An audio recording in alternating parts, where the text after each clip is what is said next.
Dans la parashat Shemot Bnei Israël b'Mitzrayma, et la Torah énumère le nom de Bnei Israël. Reuven, Shimon, Lévi, Yehuda, Issachar, Zevulun, Binyamin, Dan, Naphtali, Gad, Asher. Pourquoi on a besoin de dire leur nom? Ça y est, on connaît les prénoms, on connaît les enfants d'Yaakov, c'est 12 tribus. Pourquoi on a besoin de répéter? Rachid nous le dit. Il dit, Afalpi shemenaham bechayehem bishmotam, chazar venam b'mitatam. Maintenant, on parle déjà, ils sont décédés tous. Tous les shvatim sont décédés. On va commencer à parler de l'esclavage. L'esclavage a commencé quand le dernier est décédé. Et le dernier, Rachid va dire plus tard, c'est Lévi, à l'âge de 137 ans. Il est décédé. Tant qu'un de Shevatim vivait, il ne pouvait pas servir Bnei Israël. C'était une protection pour eux. Okay? Et pourquoi? C'était aussi pour eux-mêmes, tant qu'il y avait un de Shevatim, ils n'ont pas brisé les frontières. Le problème était qu'après que les Shevatim sont décédés, tous, alors ils ont brisé les frontières, ils sont rentrés en Égypte. Eux, ils habitaient Goshen. Et quand le dernier, Lévi, est décédé, Vatimale à Aretzotam, là, ils commençaient à rentrer en Égypte. Et là, les Égyptiens, waouh, regarde, kilomètres des Juifs, ils vont nous prendre le pays, Avanit Hakamalo, viens, on fait un décret, tout ça. Mais tant que le 1 vivait encore, ils n'ont pas osé de briser les frontières. Okay? Alors, c'était comme bon pour eux. Alors, c'était toujours bien.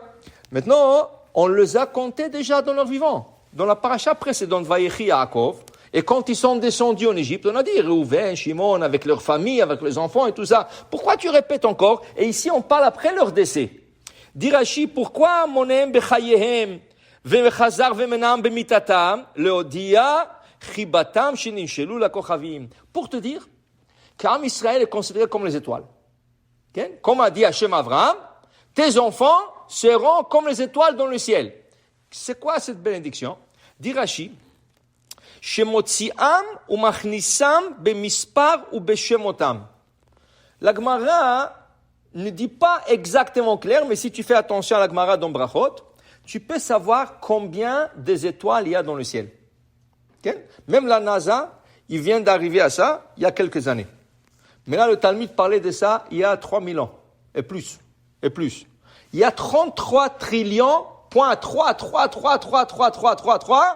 des étoiles dans le ciel. 33 trillions. Okay? La Gemara le dit. Et la NASA le confirme aujourd'hui. C'est 33 trillions. Okay? Maintenant, c'est pas rien que ça. C'est pas ça. Vous savez, une étoile, une planète, c'est immense. Il y a des planètes qui font 100 fois la taille de notre Terre. Il y a des planètes qui sont beaucoup plus grandes que le Soleil. Mais ils sont tellement loin un de l'autre qu'on ne peut même pas y arriver. Aujourd'hui, avec les télescopes, avec le satellite, ils arrivent à le revoir. Okay? Mais pour te dire, c'est immense. Le chidouche, c'est pas le nombre. C'est pas leur nombre. Le chidouche, c'est leur nom. Que chaque étoile, chaque planète, aux yeux d'Akadosh Baruch Hu, elle a un nom. Par exemple, ils ont trouvé le nom d'une étoile. Ils l'ont pas encore nommé. Comment ils l'appellent? X.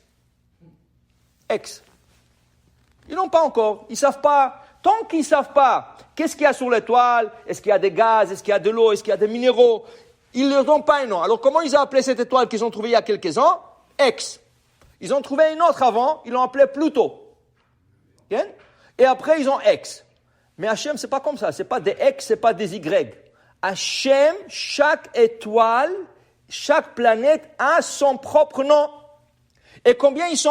33 trillions. Imagine-toi combien de noms. Et qu'est-ce qu'il fait Akadosh Baruch Hu?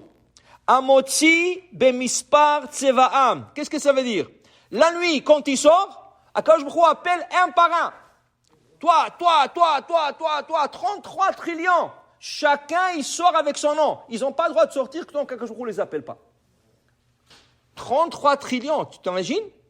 Et alors là, tu comprends, dit Rashi, pourquoi Hachem nous a appelés, nous a bénis comme les étoiles? Comme les étoiles, chacun il a son importance, chacun il a son nom devant Akadosh Baruch Hu, ainsi Bnei Israël. Donc la Torah, comment il est fait? Menam bechayehem, quand ils étaient vivants, Reuven, Shimon, Lévi, Yehuda, vechazar vemenaam bemitatam. Quand ils sont décédés, il leur a appelé encore par leur prénom, Reuven, Ve'el Shemot Bnei Israël. Pour te dire, le prénom d'une personne, c'est important. Le prénom, c'est l'essence de la personne. Okay? Alors, pour te dire que quand on t'appelle, okay? Une fois, il y avait je crois que c'était le Tzemach Tzedek. Et son petit-fils est rentré, il était tout petit, il avait 6 ans. Alors il a dit, grand-père, grand-père, grand-père. Alors il a dit, à qui tu appelles? À mon nez? Il dit, non, j'ai appelé grand-père. Il dit, à mon oreille? Il dit, non, j'appelle grand-père. Je dis, à ma bouche? Il dit, non, j'appelle grand-père. Il dit, c'est qui ton grand-père? Il dit, c'est vous. Okay? Alors il a dit, voilà, le prénom, il ne peut pas dire le prénom de son père. Mais il dit, quand on t'appelle par ton prénom, on a fait appel à ta neshama. Parce que peut-être ton prénom Réhouven, c'est l'oreille, qui s'appelle Réhouven. Peut-être le nez, qui s'appelle Réhouven. Non, Réhouven, c'est toi, qu'est-ce qu'il y a dedans?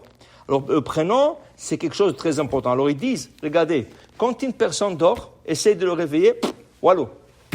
Appelle-le par son prénom, tu vas voir, il va se réveiller. Parce que quand tu appelles son prénom, tu appelles sa neshama, elle descend. Elle est en haut. C'est pour ça qu'il dort, parce qu'elle est en haut. Dès que tu as dit, Yaakov, Yaakov, Yaakov, ouais. Il commence à se réveiller. Pour te dire, le prénom, c'est l'essence de la personne. Et même dans la nature, les étoiles, c'est pour ça qu'il y a des pommiers. Tu comprends? Les animaux, il y a un lion, une gazelle. Chaque chose, il a sa place aux yeux de Akadosh Baruch Hu. Baruch Adonai Le'olam. Amen, amen.